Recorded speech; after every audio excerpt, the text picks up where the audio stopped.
One of my favorite customer stories is how we help folks modernize how they do network investigations.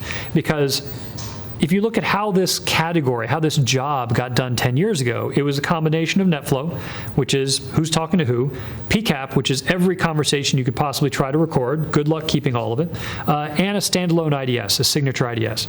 So we bring those three technologies together as part of a Corelight deployment.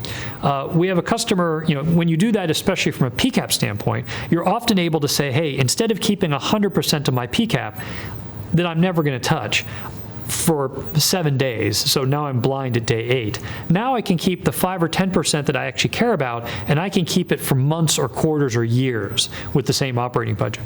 One of my favorite customer examples was a customer that did exactly that, who not just got the cost savings and the mission support of having that better timeline, but they actually used to work in the technology provider that actually built the former PCAP solution.